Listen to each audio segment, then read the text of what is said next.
Here in the Big Apple, New York, New York.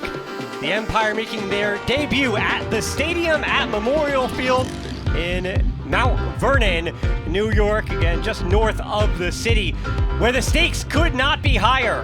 The New York Empire sitting at 3-5, a losing record for the first time in quite some time, playing host to the DC Breeze at 4-3. As we mentioned, it is a rainy night, but the stakes could not be any larger. Welcome to the booth, Dan Hilton alongside Brian Jones. And Coach, we lay out from what happened last week, and it could be a repeat situation for the Empire, but certainly they know with their backs up against the wall, they have to get a win tonight. They have to. We're used to these two teams when they play in the regular season. They're usually jockeying for playoff position over the last 10 years. It's been who's going to be number one, who's going to be number two. And now the question is who's actually going to make the playoffs, and can New York do it? They desperately need a win tonight. Found Downey in a hurry. Now Downey thought about going over the top. Here's the hammer. And the awaiting Cole Jurek as DC strikes first.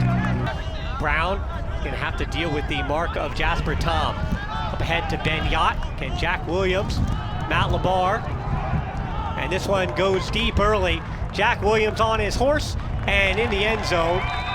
So it did look clean for the Empire once they got it out of the handler space. And willing to stretch the field a little bit once Yacht. He's not a true handler like Johnny Malks was, but he's doing a good job of replacing part of the production that Malks gave to this team.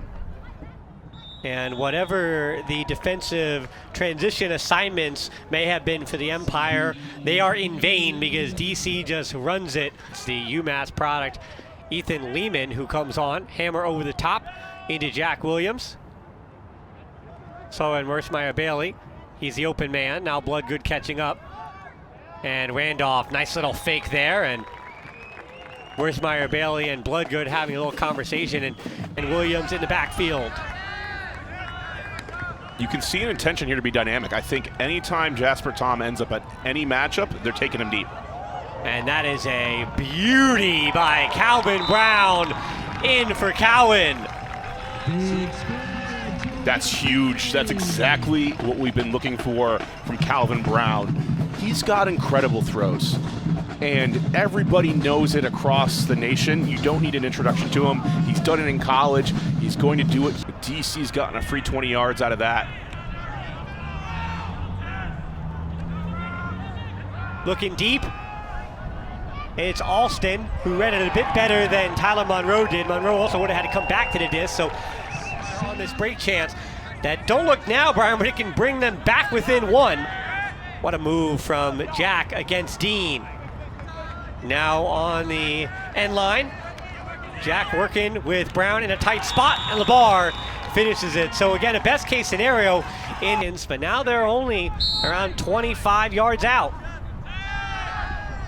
And Roy, that's going to be a laser in for Downey, and Jurek find the end zone with 5 seconds remaining. So almost a worst case scenario. Hard.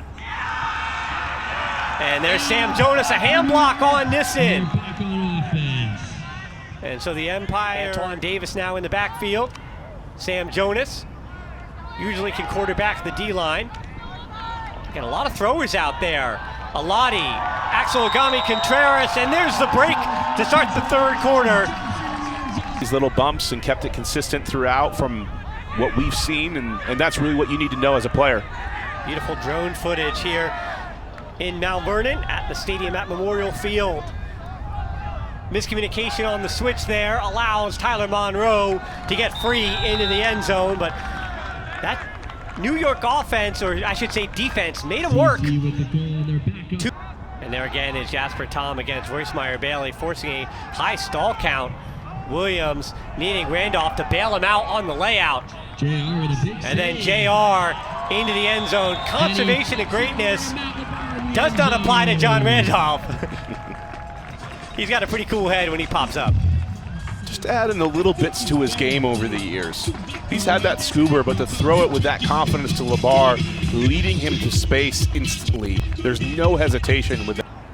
He's so confident at this point in time of just finding the open hands. Monroe into the end zone. Jonas can't reach it, and that's in for Aiden Downey. Goes the finish for the goal. DC keeping pace. What a throw. You don't normally see a lot of the main. Back on the end line. They did settle things out in the second quarter, but they didn't have Calvin Brown to keep him going. Nissen, what a throw. At least the first throw was special. And then Alston coming from behind. Downey shuts it down. So Nissen back on his own end line. What a play. Jack Williams just setting the stack, biding his time. He's so good at being patient and reading the flow of the play. And there's Jack, now 10 yards away. And there is nothing better than short field Jack Williams and John Randolph. And there was almost a player coming from that blind side because Randolph milked it a little bit. On the opposite end. So now one throw away. Sam Jonas hits a high stall count. He must have got it off just in a moment's notice. Alati into Agami Contreras and the Empire, their first lead of the night, 12-11. They have the energy. They're back in this game. They're bought in. 45 seconds to go. Yacht up to Shapiro. Rather make that Cohen. Now Matt Labar. Jacob Cowan dancing a little bit. And it's Matt Labar throwing it in for Yacht. Beautiful touch on the sideline by Matt Labar. He's now in his bag. He's got the 5 goals, and let's add an assist. 10 seconds remaining. Williams almost got a foot block. And it's Amon, that one slightly touched. Aroy again, Nissen, inside break, and McDonald as the third quarter expires. This game is It wasn't pretty. Few tips, but the DC Breeze. Tight window for Labar. Again, Jack can't get free of Dean. High stall count, and somehow Jack Williams is the one who comes down with it. Jack with an absurd save of the disc. And Dean also fouled him after the fact. My goodness. Jack with the stall. We finally get back to playing. What a cut from Jack as well to go inside out on Dean. You can see Randolph dancing in the end zone. Jack to him. And John Randolph, the clap catch. Against Kevin Healy. And then Brown. Brown shoots for the end zone. This one floats a little bit. Playoff Jack. He's here, everybody. 15-14, Empire retake the lead. 3 guys closing in, doesn't matter. Calvin Brown. Aroy. Of course, is going to fake that deep. And this time, on a platter, Roy for Downey. They can do it short, now they do it long. What an answer so quick from that DC Breeze O-line. And in the battle of attrition, the energy war, you just bought your offense a lot of rest. Roy, who doesn't normally uncork it, I think it's going to add about 80 more yards to his 300. Early, yes, but his body still impeded Labar's ability to go for it. And this will be Labar to Jack. Not the most assured catch. Aroy still. DC have got to put it in. They're still down by 1. Under a minute to play. There's Downey. Again, small field. Downey, now he'll throw it over the top. And this time the hammer completed to Jacques Nissen. Jack with 12. Now make it 10. To Brown, that's the man you want. The disc in the hands of with 7 seconds left to go. Yacht, 3 seconds. Yacht will have to put it up to nobody in particular. And we are headed to overtime. Alati choosing to be safe. That's the second time against Timon, I should say, that Alati chose to be safe.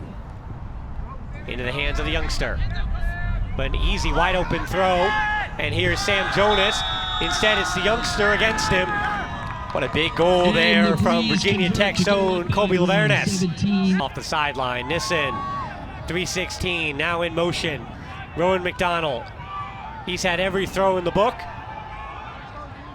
And Yarder got a hand in there. 1 minute to play in overtime. Jack back to Royce Meyer-Bailey. And Saul, 45 seconds. And they are in. Randolph, Calvin Brown, 17 all, 42 to play in OT. Here's Aroy. 35 seconds remaining. Monroe, double team coming. Back to Nissen. Nissen goes deep for McDonald. McDonald on his horse. One throw away. And McDonald can't find anybody. High stall count. Blades it in to Tyler Monroe. Now it's the Empire with 16 seconds to answer. Jacob Cowan territory, because Yacht is going to be forced under, and you can get some big yards early on. Now 10 seconds. Brown. Jack thinking about it. 20 more seconds for Yacht. Now Jack. Does he have time to get it up? He does. And it's into Ben Yacht. 18-all. We head to second overtime. And Lord McDonald saying time expired. That's what Thomas Owens said. Jonas defending the youngster. Aroy, this one is up, intercepted by Jack Williams, and New York called their timeout. I thought for a second we were Chris Webbering the situation here. Malabar forced out of the end zone. High stall count, has to throw it up, and it's intercepted by Jasper Tom. Kevin Healy, it's the D-line that's gonna have to win it for DC. They've got no timeout.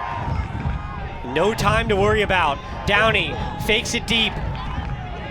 Throws it right into the outstretched hands of Cowan. So this is the 7 for the Empire. They're gonna have to win it. Calvin Brown goes deep to Cowan. Cowan against Nissen. And Cowan, one-handed grab. Can they get to him in time?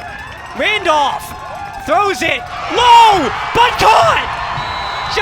Sam Jonas, the winner in double overtime for New York, 19-18, and the Empire rescue their season.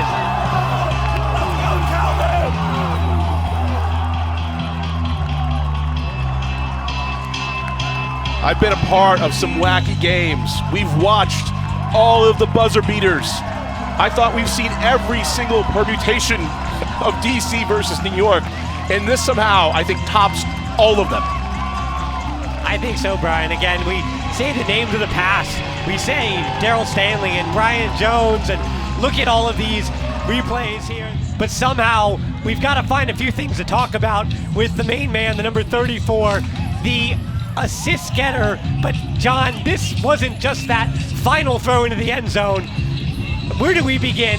Let's, I guess, start with the second overtime period. You knew, you can't lie to me, John. You knew the season was on the line. So with the season on the line, double overtime, plenty of turnovers, all of that. What are you feeling in this moment? I feel total elation, because that was a very, very hard game. Credit to DC, they played a heck of a game. They're always our number one opponent. They're always our biggest opponent. And we knew coming into the game after losing to them, getting crushed last week, it was going to be a mountain to climb. And it's just that feeling of climbing the mountain and knowing there are more mountains ahead. I feel total elation and gratitude for how our team pulled together and won that game, and to know that we're still ramping up and we've still got more to come.